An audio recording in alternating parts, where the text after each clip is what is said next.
So you may or may not have seen the Jon Stewart interview on Stephen Colbert, which was an absolute, sort of shocker to some extent. What exactly was going on there as Jon Stewart's talking about this whole lab leak theory, which, kind of was the bit of the straw that broke the camel's back when it comes to it suddenly becoming this, absolute mainstream conversation where almost anybody can talk about it, and not as many people are getting censored. I have Richard Garner here with me. He's a host of A Third Way podcast. And, Richard, you have some media background here. And of course, you, like myself, have been watching this whole lab leak thing over the course of the past year and a half be shot down time and time and time again. What was your initial reaction seeing this interview on Stephen Colbert? My initial reaction was almost a Ric Flair, like, woo! Like, it was, to be honest, I mean, with all we've dealt with to that point of really collectively being gaslit, right? And being hopeless at times that you couldn't get somebody to get past their bias to just acknowledge the obviousness of something here that was entirely reasonable, if not more likely. So to see the icon of liberal establishment media, Jon Stewart, come on to his old buddy's show, Stephen Colbert, not just acknowledge it, but absolutely slam dunk the lunacy of questioning it, at least as a possibility, in a way that 1,000 interviews like this will never be able to do, because of his iconic status within that world and credibility, but also because the reason he got to that level is because he's a master at articulating the ludicrous. And in this particular piece, you saw that as he starts, when he says, along the lines of, I just want to open with, I want to acknowledge how science has done such a great job in helping us, control the damage and the suffering of the pandemic that science caused. Mm-hmm. Bam. Okay. Now I'm like, okay, turn up the volume here. What's going on? How do you feel about the science now, though? So I will say this. And I honestly mean this. I think we owe a great debt of gratitude to science. Science has, in many ways, helped ease the suffering of this pandemic, which was more than likely caused by science.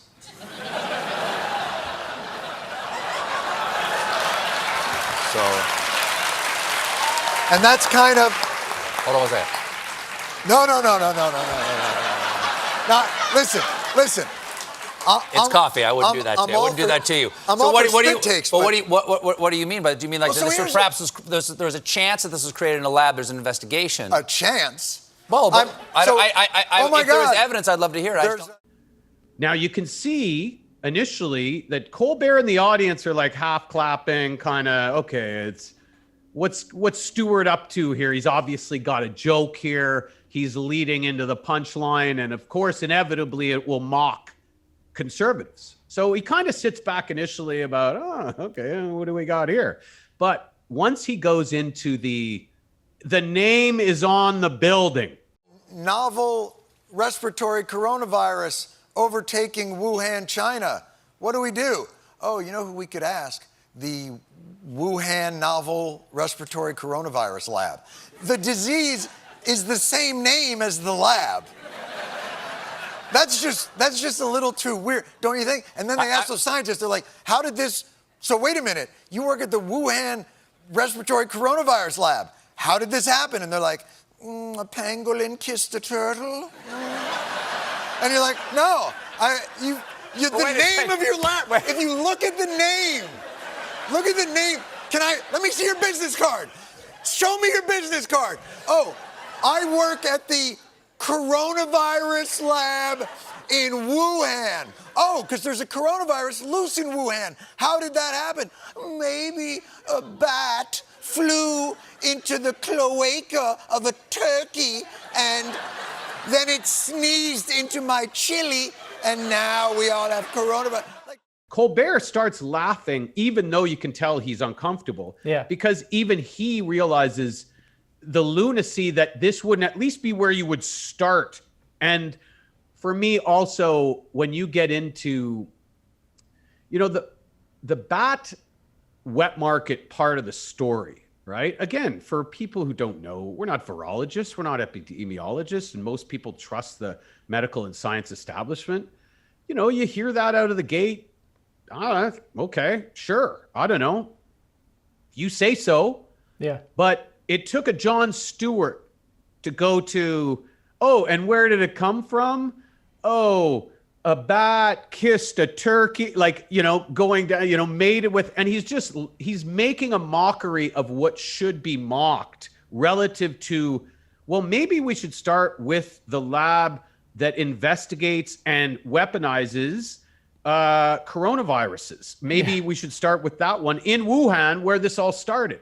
So in the end, it was, believe me, I think I sent it to you right away. I was sharing it with everybody because not like, in all seriousness, this has been an exhausting year and a half, Joe. I know I'm preaching to the choir here. Yeah. For people that are trying to talk about this and get these very reasonable messages out there and being continuously repelled and gaslit, to see this burst through, if you will, at least is a small victory, and I'll take it right now. Yeah. And it's interesting, because I saw a number of scientists and other, show hosts that, have, credentialed backgrounds. Whatever that means in today's age, really, right? They were like, almost offended in a sense, why did it take Jon Stewart? You'll let Jon Stewart say it, but we get censored and banned off of Twitter. It's like this, and everyone's just kind of up in arms, and it just shows the state of our I guess world right now in a lot of ways. But one question I had when I was watching this, because I don't have other than running our own show here, I don't have a huge background in media and how things function, but I know you do, and I thought to myself, these things, pre-interviews, shouldn't Stephen Colbert have known that Jon Stewart was going to come on and say this? What do you think was happening there?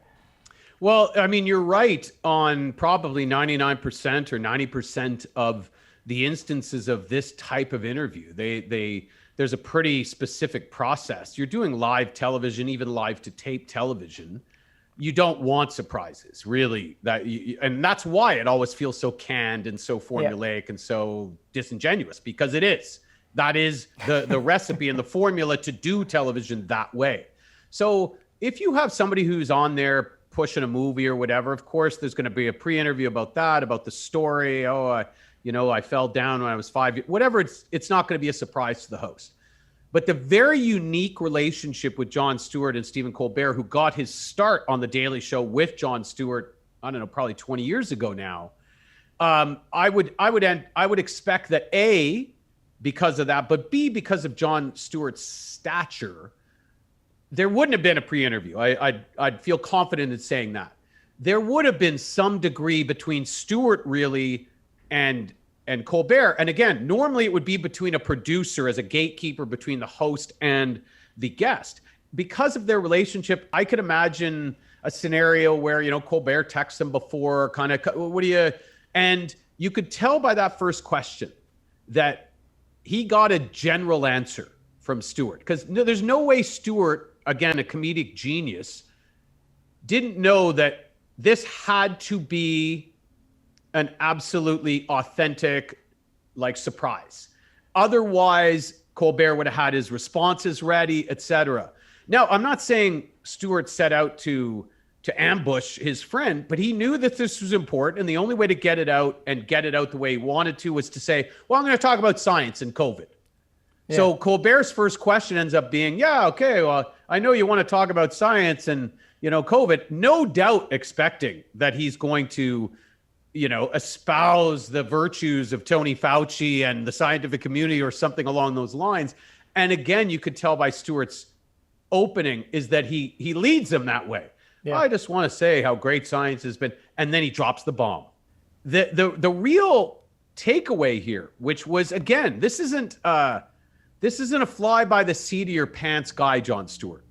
He's very thoughtful. And regardless of how real and authentic and off the cuff it looked, he had a plan, in my opinion.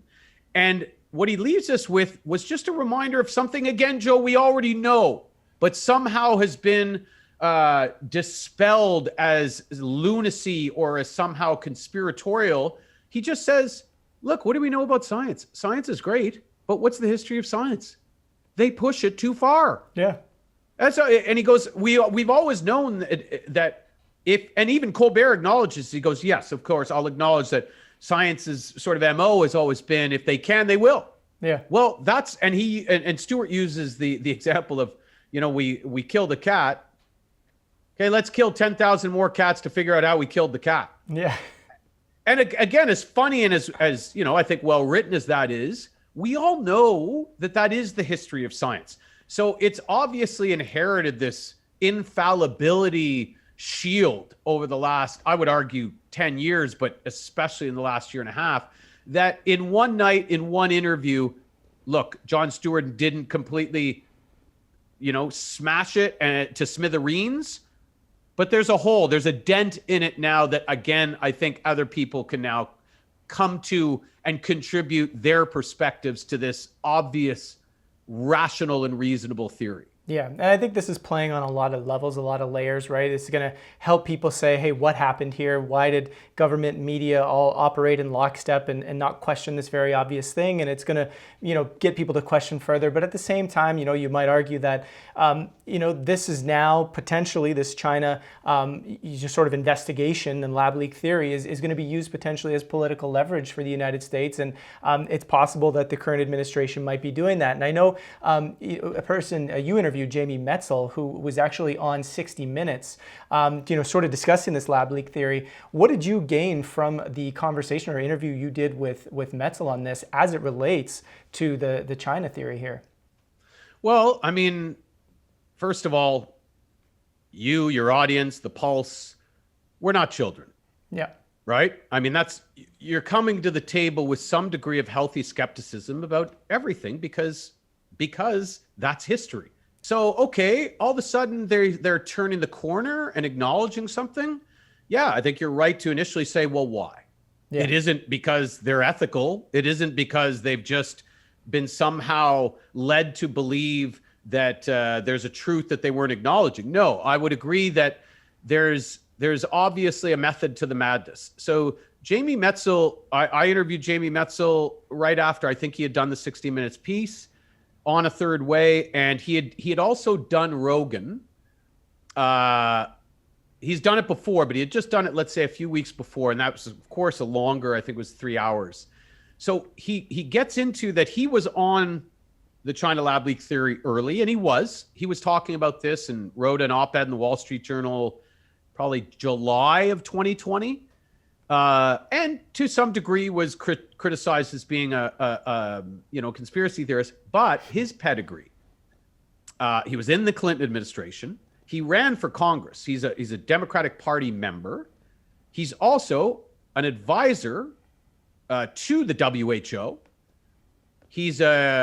He participates in the World Economic Forum, and he's a member of the Council on Foreign Relations, as he cited. And jokingly, in another conversation we had, he said, man, people are going to think I'm part of the Illuminati. But meaning that there seemed to be, if you watch the Rogan interview, they go in depth on the China lab leak theory, but then they also go on for probably half an hour on a historical ride through China. And that's Jamie Metzel led in that he's reminding people of the history of China. A lot of pretty much everything he talked about was true.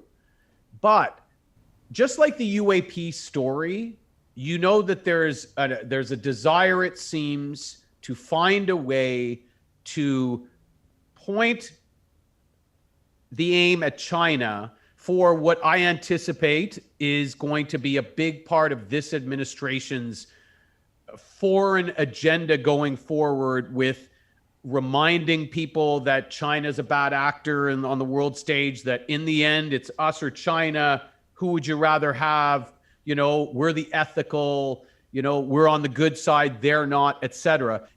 Obviously, I expect that the desire is here to leave the blame with China and the cover-up that ensued afterwards, and being able to essentially tie them, regardless of how it happened, that the cover-up will be the focus. Therefore, you can say, had they alerted the world prior, and again, you can say this is true, then you could have saved millions of lives, and that gives them that pretext going forward to the new cold/lukewarm war with China.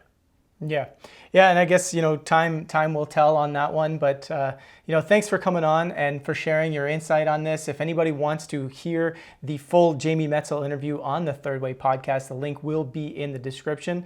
Richard, it was a pleasure, and I look forward to more in the future.